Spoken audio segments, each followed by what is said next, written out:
Welcome back to the podcast. It is a big week in the NFL and, well, college football. You got the national championship on Monday, but this is obviously one of the biggest weeks we've seen in NFL history, just with how big the playoff implications are. Probably history. This is the most, I do believe that it is the most teams still in the hunt, in the playoff hunt in Week 18. There are 20 teams still looking to make the playoffs. It is a convoluted mess. Like, I've tried to look at the playoff scenarios multiple times this week. I can't figure it out. It's so confusing. I can't figure it out. It's very, very confusing, but I don't know. It's an exciting week because we've got a lot of good games that, some of them decide it's a win. There's a lot of win and in situations. And can we start with college football? Yeah, I was going to say that. I think we got to start with college football. So Michigan defeats Alabama. Both those games were crazy. Both those games were absolutely amazing, and I just want to say this. So I don't know if you've seen, but Florida State players are coming out and saying, "Well, Alabama shouldn't have made it because we would have beaten Michigan and blah blah blah." And I'm like, "No, you wouldn't." After they lost 63-3. Yeah. I mean, look, I still think they got jobbed, but I said last week, if they'd have made the playoffs, they would have gotten destroyed. They'd have gotten destroyed just like they did against Georgia. But they did get jobbed. I mean, we said last week, it's better for TV, but it sucks because Florida State literally couldn't do anything else. I mean, Alabama definitely showed they belong there. Yeah. Michigan's good, man. I've been saying all year, Michigan's good. They're really good. People around here don't want to hear that because it's Michigan. And but also, Washington is good. Now, you know who isn't good? JJ McCarthy. He's bad. He's very overrated. Here's the thing. I think that let's take a preview of the national championship game. We've got Washington versus Michigan, of course, and I think if we look at it, I think the better quarterback is Michael Penix Jr. I think he's the better quarterback. I think in total, I think Washington has the better offense. However, Michigan just has a star-studded defense. Their defense is immaculate. And the Washington defense we've seen all year, they're not that good. So I feel like in this game, the Washington defense is going to make J.J. McCarthy look like a Heisman Award winner, but Michael Penix is going to show that he should have also won the Heisman. So I don't know. I think this will be a really good high-scoring game, and it really just depends on if Washington will get stops against Michigan.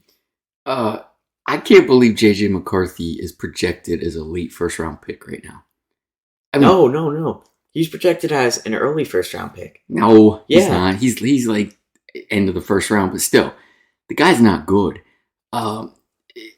He doesn't throw a good ball. He gets rattled in the pocket. They win in spite of him. You're right. Their defense is fantastic. Their run game is fantastic. Both their defensive lines are fantastic. He is average at best. And I don't know why everyone praises him and talks so highly of him. I think I even heard Jim Harbaugh or somebody else say he's the greatest quarterback in Michigan history. Well, just a complete joke. But with that said, Michigan's a really, really, really good team. That game, Alabama, that overtime, I thought Alabama was going to actually pull it out. So did I. That fourth down play in overtime, I don't know what that was. Yeah, a QB draw. I mean, listen, I loved what the announcer said. The commentator said, you don't want to get rid of Jalen Milroe's legs, but you don't want to rely on them completely to get this fourth down. And they relied on his legs completely, and it didn't work. I think he lost a yard on the play. Yeah, I mean, he's their best player. Put the ball in your best player's hands, but get him out in space, right? I think what they should have done is a bootleg. You gotta get him to the outside. If he has the space to run, yeah, like you said, a run-pass option. He could pass it, or he can just take off and have a chance to get it. But they really gave themselves the worst chance to win that game. Now, it was a bad snap. Maybe they had that called, and with the bad snap, he just took it and tried to make something out of it. I don't know, but that's not what it looked like. It looked like he was running a million miles an hour into that line to try and get through. But and then the Washington game, that game was just fireworks the whole game. Washington tried to blow it. These coaches, man, they're all dopes. Yeah. Washington could have run the clock down to about 20 seconds and punted, and had Texas would have had the ball inside like the 20-yard line and had to drive all the way down in 20 seconds, which wasn't going to happen. Instead, they try and run the ball. And I can't completely disagree with trying to be aggressive, because if you get one first down, the game's over. But maybe with a minute and a half, 2 minutes to go, I would buy into that. But with where the clock was and where they were on the field, I would have been much more conservative there, and it almost backfired on them. Yeah, it really did. I mean, they came out with the win no matter what, but yeah, you're right. All right, who's your prediction? I'm going Michigan. I really don't think that Washington, the defense will really be able to come together and stop Michigan. We've said, J.J. McCarthy isn't that great, but you've also got the best a top 3 running back, or even the best running back in college football in Blake Corum. They've got some good receivers. You got, J.J. McCarthy, but it is going to be a question, in my opinion, if Washington can stop the Michigan offense. And if they can, I think that Washington not really runs away with this game, but Washington will win this game. I just don't think that the defense will be able to stop them. So give me Michigan. Man, I really want Washington to win. I want Washington to win. But I think I'm going to go with Michigan too. I think Washington, to what you said, their defense is average. I think J.J. McCarthy's actually everything I just said about him not being good. I think he's going to play well in this game because the Washington defense is not that good. I think the Michigan defense will put enough stops together. I think Washington is going to put up points, but I think Michigan will put up enough stops to come out on top at the end of the day. I mean, I'm looking at like a 27-24 kind of game. Yeah, I think it'll be really close, but I think it'll be a really good national championship, unlike last year, 55-7 or whatever it was. Man, that was awful. Should have been Ohio State. It should have been Ohio State. Let's not have that conversation right now. But let's head over to the NFL Week 17 recap. So Thursday Night Football, we were both right. The Browns punched their ticket to the playoffs, and Joe Flacco is turning his career around into becoming the greatest quarterback of all time. Joe Flacco. 38-year-old Joe Flacco, who was sitting on his couch just a few short weeks ago, has taken the Browns to the playoffs. So I know we're looking very far ahead into the future, but I've liked this conversation, and I think there's a clear answer. But if you're the Browns in the Super Bowl, Deshaun Watson is back. He's fully healthy. Who do you start? Joe Flacco or Deshaun Watson? Deshaun Watson. That's not even a question. The politics will get in the way. You signed Deshaun Watson to a $230 million fully guaranteed contract. He has to be your starting quarterback. There's no other option there. Because if they re-sign Joe Flacco, he's going to want, I don't even know, in today's $15-20 million, something crazy like that. There's no way they're going to do that. Joe Flacco will move on, find a new team, or maybe retire again, who knows. But yeah, Deshaun Watson will be the Browns starter for better or worse next year. Yeah, well, so the Lions got jobbed. The Dan Campbells got jobbed. This is absolutely rigged. See, the NFL couldn't have the Cowboys lose 3 in a row. Jobbed. I didn't see the game. I was in the car driving, but I was listening to it. It just he reported. These refs are so when the refs are bad and start impacting games in the regular season, that's bad enough. But they're literally costing Detroit the number 2 seed. They cost Detroit the number 2 seed. They did, because the Cowboys at the moment now are the number 2 seed. Detroit is locked into the 3, which means they have to play in the wild card round. Yeah. They got jobbed. You're right. A lineman does not walk up to a referee before the play unless he's reporting. And there is video footage of him reporting, of him walking up and reporting. And Dan Campbell told the refs before the game they were going to run that play at some point. It's unbelievable. Here's my thing. We've talked about this. The NFL needs to fine refs. because here's the facts. I understand they, this is their job and whatnot, but it's the players. The players are getting affected by this because they're getting fined and whatnot, and the refs will make the worst call in NFL history and not get fined. Here's the problem. It's not going to get better. It's going to get worse. Because where do NFL refs come from? College. Where do college refs come from? High school. Where do high school refs come from? Off the street. Rec league, right? Little league. And nobody wants to ref anymore because parents are awful people. And so you're not feeding the NFL refs. And so this is going to continue to perpetuate in the reffing. I don't know what they do about it. I think they fine the refs. But then here's the thing. If you fine the refs and they make a bad call, or then they'll be worried to make calls. I agree. It can't be fixed. And I believe it was there was a conversation in the NBA too. We don't like talking about the NBA, but there was a huge conversation about the refs weren't calling stuff. Well, the NBA's rigged. So. I know, but they were fining the refs, and the refs suddenly weren't making calls. Now, I will give the refs credit. If you look, generally speaking, the refs do a pretty good job. Like where the ball is spotted, calling, out of bounds. Holding is a different story. They could call holding on every single play. They pick and choose when to call holding. But generally speaking, I think the refs do a good job, and they just get the brunt of, when these big calls like this happen. But something has to happen, like with these big calls. I don't know if you allow things to be replayed. I don't know if you give a coach a challenge on a call, but something has to happen. Yeah, I have to agree. I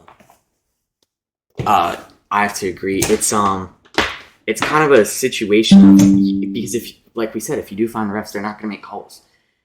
But you have to find a balance, and I think the NFL will try to, because it's kind of ruining the product. It's ruining the product. Now back to Dan Campbell. They got jobbed, but after they called that penalty, kick the extra point. Yeah. I don't know why he went for 2. Kick the extra point and go to overtime. That's what made me mad about that game. You then get a penalty, so you get it, then get a penalty, which shouldn't have been a penalty, but then you decide to go for 2 again. I don't know. I think there's flawed logic there, but at the end of the day, I think if the Lions were to blame anything on the game, it would be the refs, but it's also, you could go to overtime, and you choose not to, so... Do you want to talk about your Dolphins, or you just want to skip that game? Well, yeah, we'll talk about the Dolphins. So the Dolphins just got absolutely wrecked. A train wreck of a game. Injuries for the Dolphins, not affecting that game, but injuries in the middle of the game. Bradley Chubb is out for the season now because Mike McDaniels is not a smart man and decided to keep the whole starting defense in even when they're down like 40.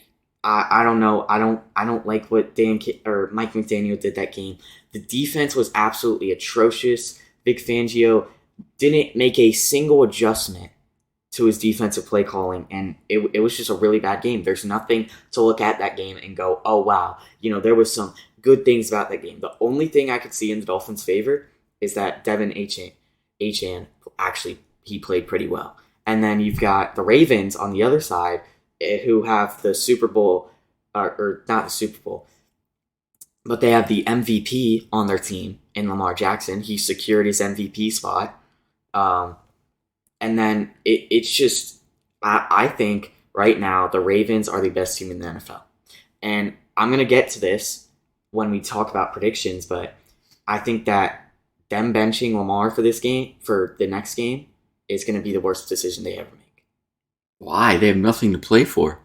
It's going to be worse. I remember what happened in 2019. They benched Lamar Jackson, and they have the first round bye. They get to the divisional and get destroyed by the Titans. You can't play Lamar in this game. There's absolutely no reason for him to be out there. None. But the passing in the Titans game was off the mark. The receivers were off the mark. Everything in that game was off the mark. I'm not saying that it's, they also have nothing to play for, but maybe keep them in for a quarter or even like 2 drives to keep their offense going. Because you won't play now football until when? Like mid-January? Yeah, that's right. He'll basically have 3 weeks off. Yeah. No, So you can't play. How about the Eagles, man? the Eagles, I mean, so they got a win last week. No, they lost. No, they did. They beat the Giants. No, last week. Last week they beat. So 2 weeks ago, week 16, they beat the Giants, and they go back to their losing ways and lose to the Cardinals. That's gross. At home. And can I say to Eagles fans, you were making fun of the Cowboys all season for losing to the Cardinals, and now look what happened. Karma strikes, and your team loses to the Cardinals. The Eagles moved to 11-5, and now the Cowboys are sitting atop their division, also at 11-5. So it's going to be a close race here in the NFC East. Eagles are a mess right now. Both defending. How do I want to say that? Both teams who were in the Super Bowl last year, let's say it that way, are a mess right now. The Chiefs are a mess, and the Eagles, I don't know what's going on there, but they are a train wreck. All right, so yeah, it's bad. But Colts and the Raiders, the Colts survive against the Raiders, and the Raiders get eliminated from the playoffs. So the Colts move on. They have a chance to beat the Texans, and it's a win-and-in game for both teams as the Texans beat the Titans in a dominating victory with C.J. Stroud coming back. C.J. Stroud. What if he leads Houston to the playoffs? What a year. What a year. It would, I mean, here's the thing. That is just, you go from the second overall pick, which really technically should have been the first overall pick, but you beat Indiana in the final game of the season and gave it to the Bears, who then they traded to the Panthers, which, by the way, that's the worst trade we'll ever see in NFL history. But that's false. The Herschel Walker trade was the worst trade you'll ever see in the history of the NFL. Go look up the Herschel Walker trade. All right. I'll go later. Oh, fun fact. C.J. Stroud didn't make the Pro Bowl. That just shows you what a joke the Pro Bowl is. Absolute joke. I'm a Dolphins fan, but Jalen Ramsey making the Pro Bowl is so stupid. The guy played 9 games. He has 3 interceptions, and those were in his first 2 games back. Listen, I understand. He's a great player. He's a all-pro caliber player, but he didn't play the entire year. If he played the entire year and had like a 5 interception season, then sure. But do you know who I think is actually the biggest Pro Bowl snub of all? Like, seriously. Antoine Winfield Jr. got snubbed by Budda Baker. Do you know Budda Baker's stat line? Oh, please share. 0 interceptions, 0 forced fumbles, 0 fumble recoveries, 0 tackles. I mean, the guy hasn't played. I mean, he played against the Eagles, but he hasn't played all season. He's a good locker room presence. Dude, he hates his team. Well, I don't know. Antoine Winfield Jr., I don't have his stats pulled up. Immaculate season. One of the, seriously, I've never seen a safety do this well and get snubbed from the Pro Bowl. It's insane, and I think that's why the Pro Bowl is a joke. It's a popularity contest. It's been a joke for 20 years. DJ Moore got snubbed over Jamar Chase got placed in over DJ Moore. DJ Moore played the whole season, had a great year. Jamar Chase had less stats in every single stat. And DJ Moore didn't make it. I don't know. It's stupid. Before we move on to picks, I want to say one more thing about last week. Mike Tomlin, man, and the Pittsburgh Steelers. Mike Tomlin, I think, has been coaching now for 16 years. Never had a losing season. Don't know how the guy does it. Beat the Seahawks last week with Mason Rudolph is his quarterback. Fantastic coach. Mike Tomlin is extremely underrated. I think it's so crazy. Every single year, well, the past 5 years or so, after Big Ben retired, but the past couple years, everyone says this will be the losing season that Mike Tomlin has. And it hasn't been. And I think that's absolutely amazing. Mike Tomlin will probably go down as one of the, not the winningest coaches of all time. Well, he would be the winningest coach because he's never had a losing season, but not the Super Bowl winningest coach. But just a great coach in general. He might miss the playoffs, though. So He might. I mean, they have to beat the Ravens next week, but the Ravens, like we said before, are going to be sitting their starters. So actually, let's head over to picks right now. All right. So Steelers Ravens. There is no Thursday night football or Monday night football for some odd reason. I have no idea why there's no Thursday night, but Saturday night game. Steelers Ravens. Again, Steelers are fighting for a playoff spot. Ravens are sitting their whole team. I think the Steelers come away with a victory to make it to the playoffs. Yeah, I don't know. I don't think Baltimore's motivated at all. They have literally nothing to play for. Steelers in a gross game. Why not? Yeah, I think it'll be just bad for the Steelers, and I think they're kind of making the playoffs for no reason. I don't think they'll make it far. I don't think they'll even make it past the wild card. It really just depends on who they play, and we'll get to that. But Texans versus Colts. So 2 Saturday night games, really trying to figure out who makes the playoffs and whatnot. But Texans and Colts, who do you think wins this game? The Colts have been on fire recently. Gardner Minshew. The Texans, CJ Stroud is back. He had a really good game last week. I think this could be a really close game. And honestly, I don't know. But give me the probably Texans. I think Stroud, it would be just, I'm kind of biased here, but I just think it would be a great accomplishment to win it and send your team to the playoffs for the first time since, I believe, 2018 or 2019 in your rookie season. In CJ, I trust. Close game. CJ Stroud going to the playoffs. And so the first 3 games of this week have such big playoff implications. It's crazy. So Jaguars versus Titans, and to know why these games are so big, let's go forward to Sunday Night Football. The game of the week: Dolphins versus the Bills. You don't like this game, do you? In Miami. This is a win and in situation for the Bills. They get the number 2 seed if they win. And if the Dolphins win, obviously they get the 2 seed. However, if the Bills lose and the Texans-Colts game doesn't end in a tie, the Steelers beat the Ravens, and the Jaguars beat the Titans, the Bills will miss the playoffs. So the Bills have more to play for here. Yes. Yeah. But it's at Miami. Miami is going to be trying to kick the Bills out of the playoffs. I know, but man, the Bills have been playing really well lately. I just don't see how the Bills miss the playoffs. I've actually been thinking about this game all week. I go back and forth. I think Miami's a better team. I think Miami's at home, but I think Buffalo's desperate. I think the Bills somehow find a way to win. High scoring game. I'm honestly, I know it sounds weird. I'm going with the Dolphins. I don't like this game for anything. I don't like this game. What's actually ironic about this game is the Bills all season long have been dealing with injuries, mostly in the first half of the season, and now their team is kind of fully healthy. And now the Dolphins in the second half of the season, they are injury filled. So the first time the Bills played the Dolphins, they were injury filled, and now the Dolphins are playing the Bills injury filled. So I'm gonna go with the Dolphins because it's at home. Last time the Dolphins played them at home, it was a close game. The Dolphins got the win.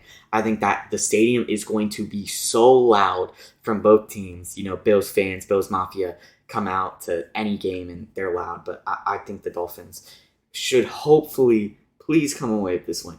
So let's travel back in time to 1 o'clock games. Jaguars versus Titans. Give me the Jaguars. So basically what I'm saying is if my predictions are right, the Bills will miss the playoffs.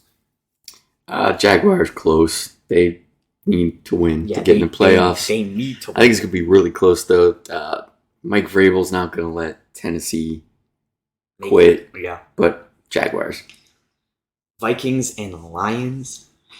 Give me the Lions. The Lions are frustrated about last game. They're probably really mad. So they're going to come out, and I just think they're going to smack the Vikings. I hate Week 18 football because you never know the motivation. Because the Lions, I think, are pretty much locked in to the 3 seed. Unless something crazy happens. If Dallas loses, they can get the 2. Or Philly loses, maybe they can get the 2.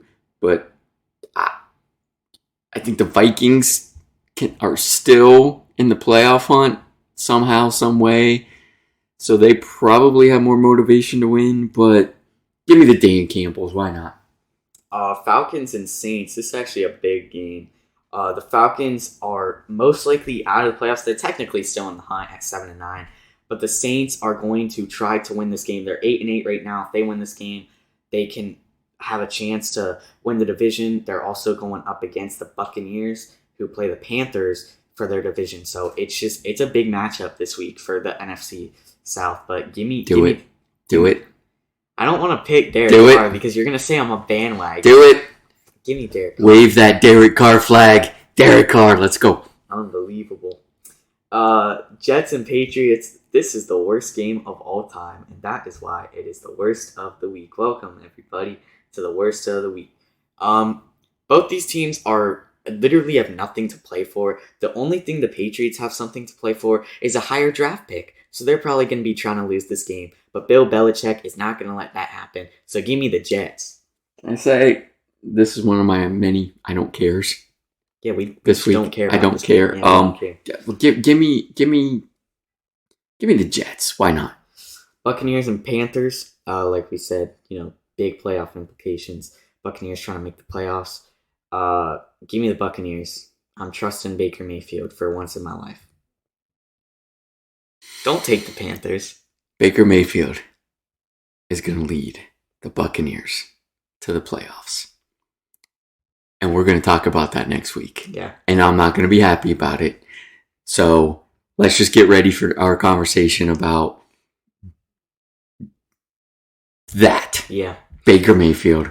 Browns and Bengals. Who cares? Who cares? The Browns have nothing to play for. They already clinched the playoffs. The Bengals are eliminated as they lost the Chiefs last week, so it really doesn't matter. But give me the Browns. Then the Browns pull some scrub off the street to be their quarterback. Jeff Driscoll? Is it Jeff Driscoll? I thought PJ Walker was starting. No, I thought it was Jeff Driscoll. Maybe, I don't know. It's a no name no matter what. So still, the Browns are so good. How funny! You just randomly pulling a dude to play quarterback week 18 because the game doesn't matter. Give me the Bengals only because of Browning. I think is still going to play quarterback. Bears and Packers. It's a win so the Bears. They're still technically in the hunt. They're 7-9. They have to have so much happen for them to make the playoffs. I just don't think it'll happen. But the Packers are in a win-in situation. I think the Packers, they obviously still own the Bears, so give me the Packers. It's at Green Bay. Give me the Packers. But great year by Justin Fields. A really good year. We'll talk about this in the offseason. They need to stick with him. If they use that number 1 draft pick on Caleb Williams, big mistake. But draft Marvin Harris. Good year by the Bears, but Packers win this game. Cowboys Commanders just doesn't matter. Literally nothing matters about this game. Well, the Cowboys have to win. I mean, well, actually, they do have to win. You're right. So give me the Cowboys. Cowboys big. But it's the Commanders, so. Broncos, Raiders.